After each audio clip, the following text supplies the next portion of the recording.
Afternoon showers Friday, highs in the low 50s. From the Cairo 7 Pinpoint Weather Center, I'm meteorologist Claire Anderson. It is 49 degrees in downtown Seattle. I'm Ursula Royteen. Listen live at mynorthwest.com. Cairo Radio 97.3 FM. News and talk, powered by the Pacific Northwest. The Big Lead is brought to you by 3010 Weight Loss for Life. The Dori Monson Show on Cairo Radio. This is The Big Lead. Coming to you from the Carter Subaru studio and streaming on Facebook Live. Welcome. Welcome to the big show. And we got quite a show for you. You know, they had to close down the 3rd Avenue entrance to the King County Courthouse. The presiding Superior Court Judge, Jim Rogers, he's going to join me at 12:30 this afternoon. And I'm going to hold his feet to the fire, too, because I believe judges are a big part of the problem in downtown Seattle because they keep kicking these guys with 50, 75 convictions back out on the streets. And I think that's a huge part of the problem. So I will hold the judge and his colleagues accountable when I talk to him at 12:30 this afternoon. And then it's against my better judgment because this impeachment thing is just destroying. CNN during the impeachment just posted its worst ratings in 3 years. It is a killer.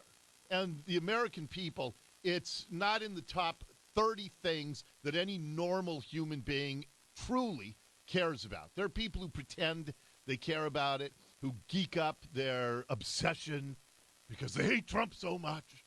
But we'll have a complete recap of where we are on that coming up at 1:30 this afternoon. But we do have an awful lot of local news to talk about, so let's get right into the big lead. The Big Lead. I sense a Dori rant coming on. Okay, so you heard in Ursula's newscast that Sound Transit, late yesterday, they announced some of the safety findings. It was almost exactly 2 years ago when that train went flying off the tracks down near DuPont, and it was a horrible tragedy. 3 people died. Several others were horribly injured. And then you have what it's cost you and me, the taxpayers, tens of millions of dollars in payouts already. This has been a very expensive mistake. So let's talk about Sound Transit, which I've told you is a criminal enterprise above all else. Above being a transportation agency, Sound Transit is a criminal enterprise. Their Sound Transit 1 is now 13 years behind schedule, tens of billions of dollars over budget. Their Sound Transit 2, years behind, billions over budget, and yet they had the audacity to have a party, and they have their accomplices in the media who said they were on time and on budget because they did a reset. You know, that's what criminal enterprises do. They have gone over budget by, as I said, tens of billions of dollars. They do not deliver projects on time. And now, of course, they are part of this cabal that is suing the taxpayers because we want $30 tabs. Majority of us, 55%, overwhelmingly said we want $30 tabs. Now, that would cut off some of the heroin that Sound Transit injects into its veins, and that's our money. And let's talk for a little bit about why Sound Transit needs so much of our money. They say it's so we can finish projects. No, it's also to cover up the graft, the corruption, and the incompetence that reigns supreme within Sound Transit. So, you know the story. This train on its first high-speed run, the Cascade, it is an Amtrak Cascade train, but Sound Transit was one of the overseeing agencies. And there was a 30-mile-an-hour curve, and the train hit the curb at an estimated 79 miles an hour. It went flying off the track, crashed onto I-5 below, as I said, killed 3 people. Now, Sound Transit had a guy And his job was their chief executive safety and quality officer. That was all this guy's job was. Safety and quality, which you would think would help protect us. His name is Salah Al-Tamimi. I don't know how he got his job. I tried to find what credentials he brought. I did a big search this morning to see if I could find out how Salah Al-Tamimi got the gig as Chief Executive Safety and Quality Officer at Sound Transit. I'm still looking into that. I'll report back to you when I find out how he got the gig. But in this independent review that came out last night, here's where they fell short. A project-specific, meaning this train run, safety and security management plan was not prepared. A proposed hazard mitigations were not appropriately briefed. The responsibilities of Sound Transit as the host railroad was not sufficiently understood. Sound Transit staff wrongly thought that WashDOT, not Sound Transit, was responsible for overseeing all activities related to the training of the Amtrak conductor, but it was Sound Transit that was supposed to do all of that. So let's get back now to Salah Al-Tamimi. If your only job is to be Chief Executive Safety and Quality Officer, and a train goes flying off the tracks because it took a 30-mile-an-hour curve at 79 miles an hour, and human beings died, and a distant second beyond the people who were killed and maimed in that crash, is the fact that he also has ended up costing, Sound Transit has ended up costing taxpayers $20 million in payouts and counting. That will go up dramatically. So what happens to a government employee who is responsible for the lack of safety that kills 3 human beings and costs his company, which is you and me, the taxpayers, $20 million and counting? What happens to an employee like that? What would happen in your workplace? Because I'm telling you, if I did something, if I was so bad at my job and I did something horribly neglectful and 3 innocent people were killed because of it, if I cost my company $1 million because of my inability to do my job, I'd be fired.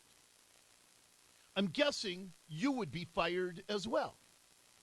But that's not how government works. And this is the part of this story that is absolutely mind-blowing to me.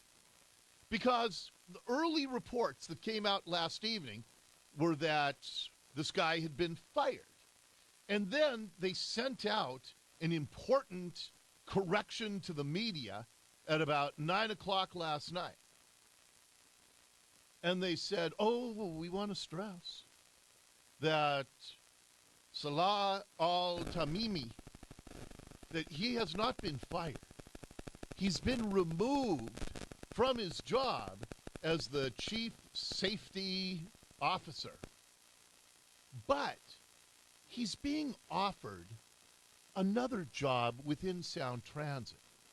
And it'll be up to him if he wants to accept it. And my jaw dropped. My jaw absolutely dropped. So this guy was hired to be a chief safety officer, was an abject failure at that, and human beings died. Families have been devastated. One of my daughters knows one of the guys who was horribly injured on that train. People have been maimed. They're going to have lifetime consequences from their injuries. But the people who loved those 3 lives that were lost, their world is devastated. This guy's job was safety. What does it take to get fired? If you work for Sound Transit, what does it take to get fired?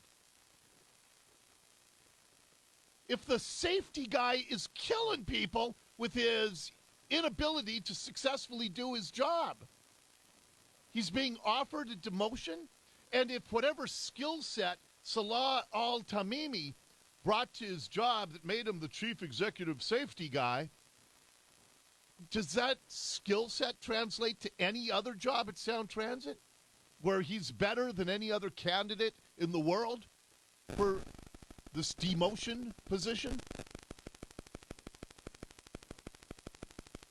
I don't know that I've ever had a better example of what a corrupt agency this is, how broken it is, how soulless it is.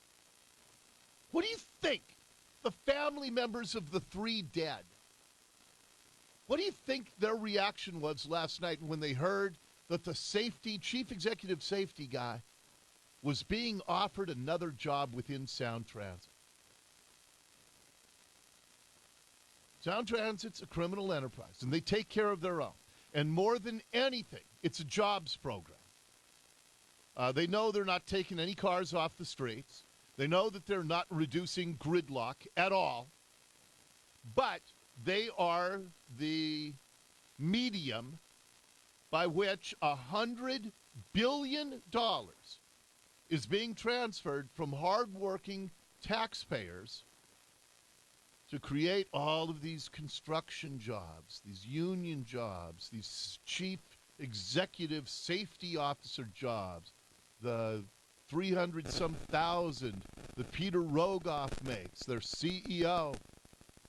And then we got to pay more to send him to anger management counseling because of how he treats employees there. Oh, yeah, we paid for that, too. So, my latest example of what a corrupt, inept agency Sound Transit is. The chief executive safety officer loses that gig, but has been offered another job. Because above all else, they take care of their own there at Sound Transit. It's just too bad the taxpayers aren't counted among their own. The family members of their victims aren't counted among their own. But Salah Al-Tamimi, he's one of them.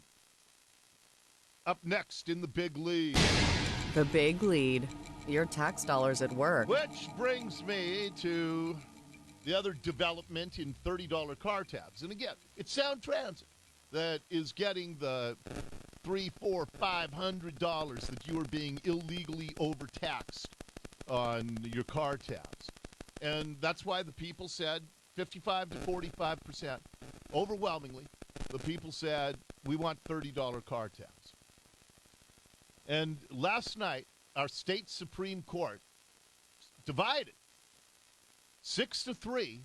They said, yeah, you know what? We're going to have an injunction, and you're going to have to. Today was the day, by the way. The $30 tabs were supposed to kick in. So if you just got your renewal tab notice, you're screwed. Because the politicians have rigged the system. Your vote does not matter if you voted yes on this. The will of the voters does not matter. They want your money. And that's all that matters. And so they will do all these legal maneuverings. They'll do everything possible to try to ensure that we keep paying this overvaluation tax on our cars. Essex Porter at Channel 7 covered this yesterday. The courts throw something out or they put something on hold that people voted for. What do you think?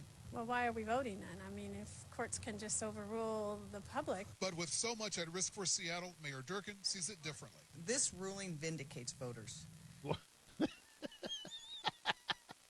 Jenny Durkin, this ruling overturning the will of the voters vindicates voters. Hey, look, as I said, Jenny Durkin's partner, they won't get married because they don't want to file the financial disclosure that would then be necessary, but her partner's worth an estimated $100 million. Jenny Durkin lives in a $10 million Lake Washington waterfront mansion. Her partner purchased the most expensive real estate parcel on Whidbey Island. Jenny Durkin is filthy rich. She ain't a 1%er. She's a 1/100th of 1%er. And so, again, just the soullessness of somebody who is filthy, stinking rich. And here you have voters, in Pierce County, Snohomish County, who get no benefit from Sound Transit. They got to pay $300-400 a year. Now, to Jenny Durkin, that's tip money. But to families who work hard and are middle class and are working class, that's the difference between them taking their kids on a fun family vacation or not. But Jenny Durkin, in the twisted mind of the left. This ruling vindicates voters. Because remember, what Seattle was most focused on was vindicating the voters who voted to tax themselves for the transit they need. Okay, by the way, and she doesn't acknowledge there, of course, that Sound Transit lied to the legislature to get that vote on the ballot and then lied to the voters, saying that the average car tab increase would be about $80. They lied to get that vote. At the hearing, the judge was skeptical of the description of the initiative voters saw on the ballot. Read that and then read the text of the initiative. Is it misleading? Okay, so that's what the judge is saying, that the ballot title was misleading. And so, in other words, what they're saying is, you didn't know what you were voting for. You're too stupid, voters. You need smart people like Jenny Durkin and Peter Rogoff and Salah Al-Tamimi. You need them to really interpret what you meant, which is insane, because the No campaign spent nearly $5 million. There was no Yes campaign, except for my radio show.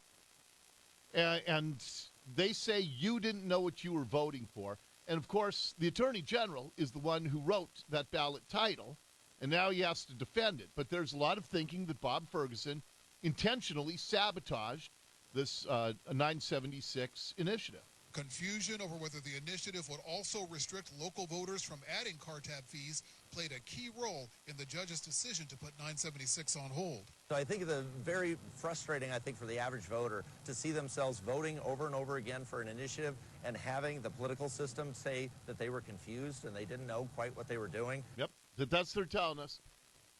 You're just not as smart as the judges and the politicians. You didn't know that you were voting to cut your tabs to $30, even though it was a $30 car tab initiative. The judge is throwing it out temporarily until the Supreme Court can hear it now, because we are too dumb. I mean, this is a dictatorship, man. I'm telling you, this is a dictatorship around here right now. Votes don't matter. Why vote? And that is your big lead. The Big Lead on Cairo Radio. Okay, I'm going to talk to a judge about the violence on the streets throughout our region. Do that right after Ursula checks the news. This hour of the Dori Monson Show is brought to you by Insulin.